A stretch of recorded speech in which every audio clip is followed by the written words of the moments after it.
একদিন রাতে আমি গার্মেন্টসে নাইট করছিলাম। রাত যখন আনুমানিক 1টা বাজে, বাহিরে প্রচুর ঝড় তোফান হওয়ার কারণে কারেন্ট চলে যায়। অফিসের ভিতরে গুটগুটে অন্ধকার।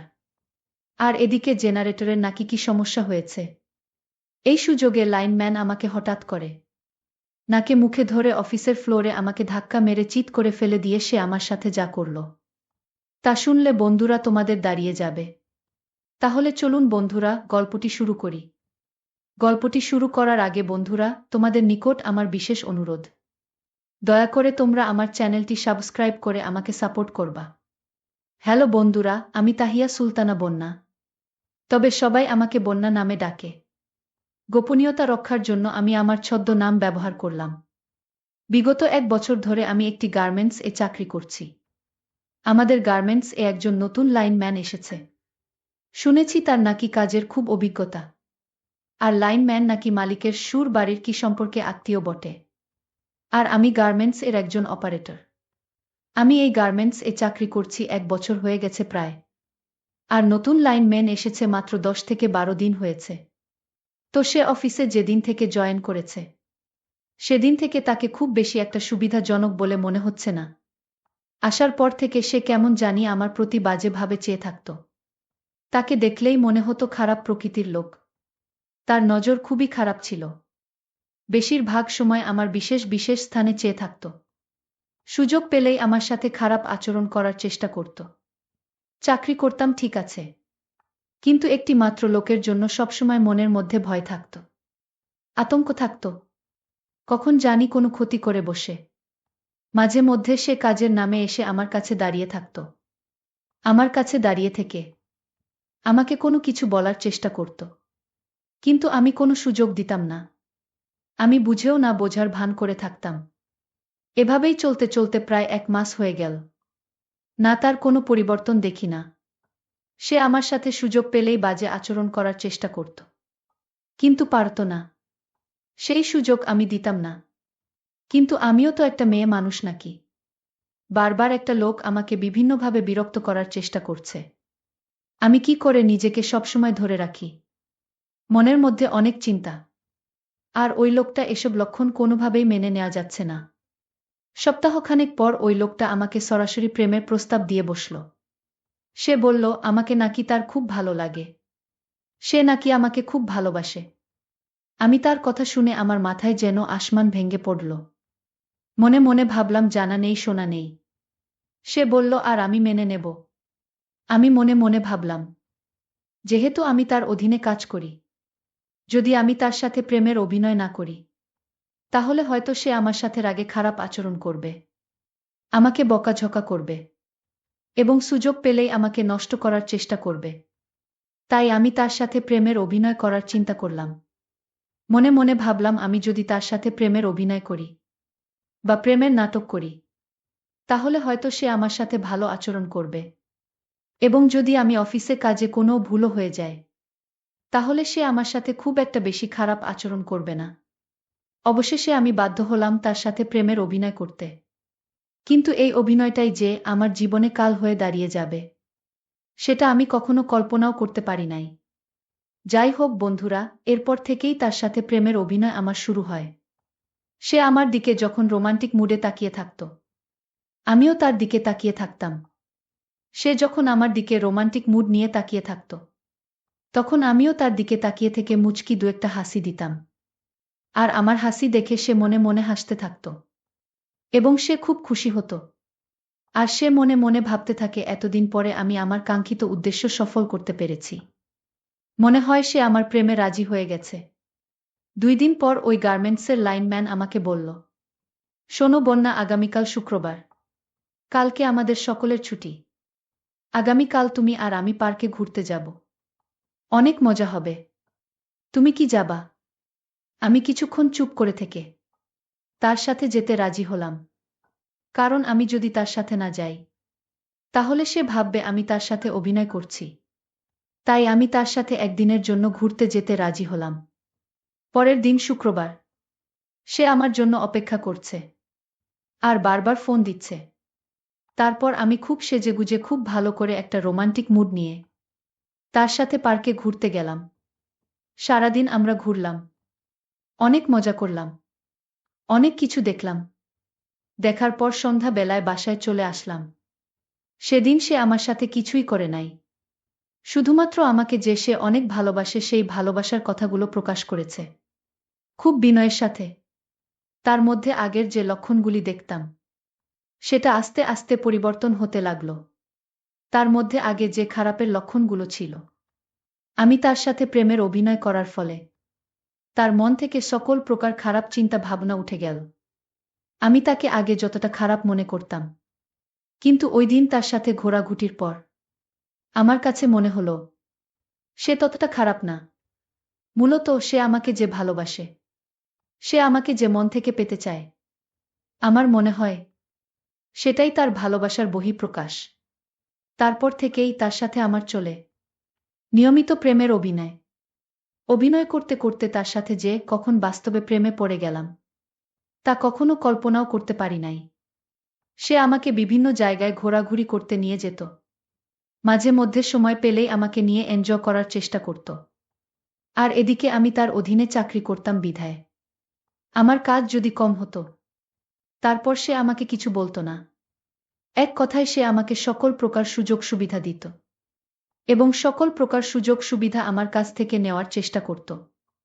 অভিনয় করতে করতে এভাবে তার সাথে আস্তে আস্তে গভীর সম্পর্কে জড়িয়ে গেলাম। একসময় তাকে ছাড়া আমার বাঁচা বড় দায়ী হয়ে গেল।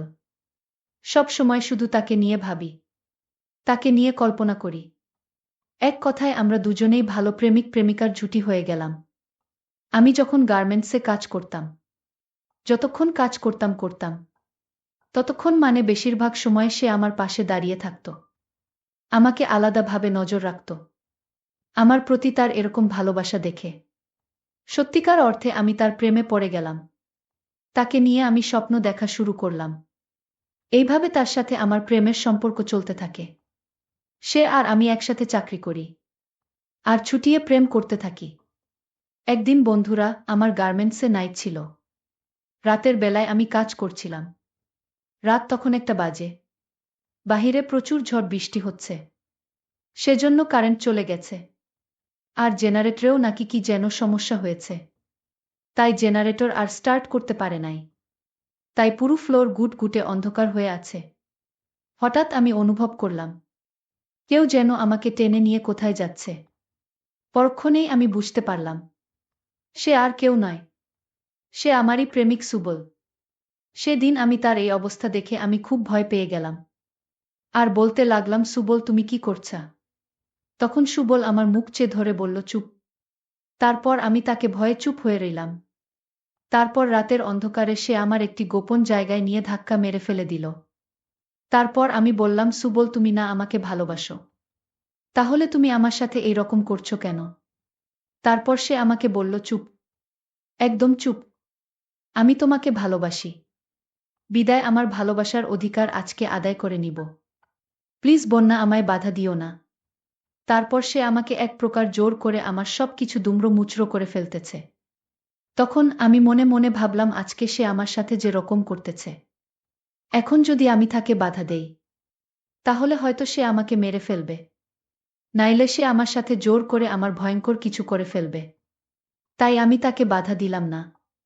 তারপর সে আমাকে তার ইচ্ছামতো প্রায় 1 ঘন্টা লাগাত লন্ড ভন্ড করে ফেলেছিল। কি বলবো বন্ধুরা, জীবনের প্রথম আমি এই পরিস্থিতিতে পড়েছিলাম। পরের দিন আমি সমস্ত শরীরে ব্যথা অনুভব করছি, বিশেষ করে নির্মাংসে প্রচুর ব্যথা অনুভব করছি। আমি হাঁটতে পারছিলাম না। তো প্রায় 2-3 দিন পর্যন্ত আমার এই ব্যথা ছিল। কিন্তু সে প্রায় প্রায় ফোন করে আমার খবর নিত, আমাকে দেখার জন্য পাগল হয়ে গেল। তারপর সে অফিস শেষ করে আমাদের বাসায় চলে আসলো আমাকে দেখার জন্য। সে এসেই আমার কাছে ভুল স্বীকার করল। সে অনুশোচনায় ভুগতে লাগল আর বলল, দেখো বন্যা, সেদিন আমার মাথা ঠিক ছিল না। আমি একটু অন্যমনস্ক হয়ে গেছিলাম বিদায়। এরকম ধরনের একটা ভুল হয়ে গেছে, আর কোনোদিন এরকম হবে না। তুমি আমাকে ক্ষমা করে দাও। আমি বললাম, কিসের ক্ষমা? আমার জীবনের সবচেয়ে দামি সম্পদ কেড়ে নিয়েছো তুমি, আর বলছ তোমাকে আমি ক্ষমা করে দিতাম? তারপর সুবল আমাকে বলল, বন্যা, কি করলে তুমি আমাকে ক্ষমা করবে? আমি বললাম, আমাকে তোমার বিয়ে করতে হবে। আর তা না হলে কোনোদিনও আমি তোমাকে ক্ষমা করব না। তারপর আমাকে বলল, ঠিক আছে বন্যা, আগামীকালকে তুমি রেডি থেকো। আগামীকালকে তোমাকে আমি বিয়ে করব। পরের দিন আমি বাবা মা ভাই বোন কাউকে না জানিয়ে আমি আর সুবল একলা একলা গিয়ে কাজী অফিসে বিয়ে করে ফেললাম। কিন্তু এই বিয়েটাই ছিল আমার জীবনের সবচেয়ে বড় ভুল।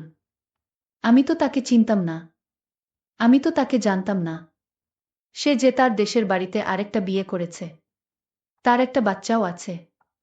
সুবলের সাথে আমার বিয়ের প্রথম দিন, যখন তার সাথে আমার প্রথম বাসর হয়, সেদিনই রাত্রে তার ফোনে অনেকগুলো ফোন আসে, কিন্তু সে তার মোবাইল ফোন সাইলেন্ট করে রাখে।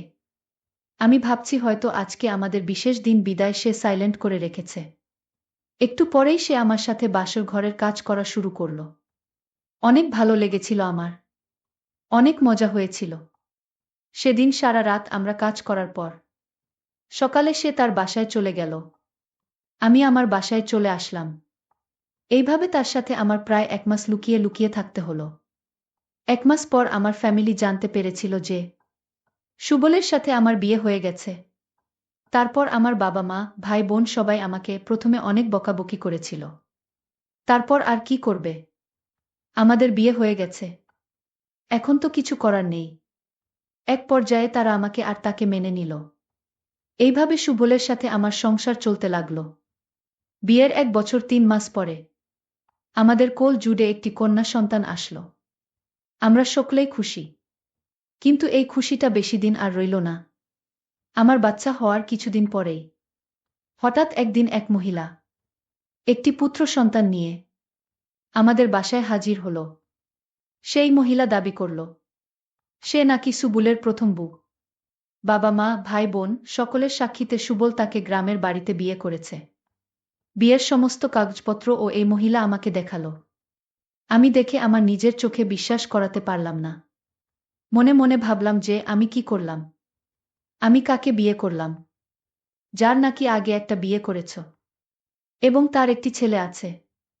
তারপর সেই মহিলা আমাকে বলল, দেখুন সে আমাকে বিয়ে করেছে প্রায় 4-5 বছর হয়ে গেছে। বিয়ের পরে ভালোই ছিল। যখন তার সন্তান হয়েছে, সন্তান হওয়ার 2 থেকে 3 মাস পরে সে দেশ ছেড়ে চলে এসেছে। আর দেশে যায় না, কারো সাথে কথা বলে না, আমার সাথেও না, আমার পরিবারের সাথেও না। এমতাবস্থায় আমি তার অনেক খোঁজ নেওয়ার চেষ্টা করেছি, কিন্তু তার কোনো খোঁজ পাই নাই। আমার এক আত্মীয়র মাধ্যমে আমি খোঁজ নিয়ে দেখলাম যে সে আপনাদের এখানে আছে। তারপর আমি বাধ্য হয়ে আমি আপনাদের এখানে আসলাম। এখন আপনারাই বলুন, আমি কি করব? আমার সন্তানকে নিয়ে আমি কোথায় যাব? মহিলার এই কথা শুনে আমার চোখ দিয়ে ঘট ঘট করে পানি বের হতে শুরু করল। আর সুবলের প্রতি প্রচুর ঘৃণা অনুভব করলাম। কিন্তু এখন আর ঘৃণা করলে কি হবে? এখন যে আমি তার সন্তানের মা, তার কন্যা সন্তানের মা, চাইলেও ছেড়ে যাওয়া সম্ভব নয়। কি করব? চিন্তা করতে করতে মাথা ব্যথা হয়ে যাচ্ছে। কিন্তু এখন আর চিন্তা করলে কি হবে? যা হবার তো হয়ে গেছে, যা সর্বনাশ সবার তো হয়ে গেছে। তারপর ওই মহিলার আমাদের কাছে এমনভাবে কাকুতি মিনতি করতে শুরু করল। অবশেষে আমার তাকে মেনে নিতে বাধ্য হল। আমার স্বামী সুবলও আমার কাছে ভুল স্বীকার করল। কিন্তু ভুল স্বীকার করলেই আর কি হবে? আমার জীবন তো শেষ। আর তাছাড়া আমার বাকি সারাটা জীবন সতীনের সাথে সংসার করতে হবে। এই ভেবে ভেবে আমি 2-3 বার অজ্ঞান হয়ে পড়ে গেলাম মাটিতে। যখন আমার জ্ঞান ফিরল, তখন আমি বুঝতে পারলাম আসলে সিদ্ধান্ত নেওয়ার ক্ষেত্রে জীবনে একা একা কোনো সিদ্ধান্ত নেওয়াই ঠিক নয়। জীবন চলার ক্ষেত্রে হয়তো কিছু না কিছু ভুল হতে পারে। তাই বলে একভাবে পরিবারের সকলকে বাদ রেখে একভাবে সিদ্ধান্ত নেওয়া বোকামি আর মূর্খামি ছাড়া কিছুই নয়। কিছু কিছু ক্ষেত্রে এর ক্ষতির পরিমাণ এতই বিষাক্ত হয় যে ক্ষতির পরিমাণ এই জীবনে আর শোধ করা সম্ভব হয় না। এই বিষাক্ততার গ্লানি নিয়ে এই পৃথিবী থেকে শেষ নিঃশ্বাস ত্যাগ করতে হয়। পরিশেষে বন্ধুরা, আমি তোমাদেরকে বলবো, তোমরা জীবনে যাই কিছু করো না করো, কোনো কিছু করার আগে, অর্থাৎ জীবনের সাথে জড়িয়ে আছে এমন কিছু কাজ করার আগে, তোমরা অবশ্যই অনেকবার ভেবেচিন্তে খোঁজখবর নিয়ে তারপর কাজগুলো করবে। তাহলে হয়তো জীবনে আমার মতো এরকম ধরনের ভোগান্তির শিকার হবে না। বন্ধুরা, আজকে এই পর্যন্তই। ভিডিওটি যদি ভালো লাগে তাহলে একটি লাইক দিন। আর তোমরা যদি এইরকম ধরনের ইন্টারেস্টিং ভিডিও পেতে চাও তাহলে দয়া করে আমার চ্যানেলটি সাবস্ক্রাইব করো। পরিশেষে তোমাদের সকলের সুস্বাস্থ্য কামনা করি। ভিডিওটি দেখার জন্য তোমাদের সকলকে অসংখ্য ধন্যবাদ।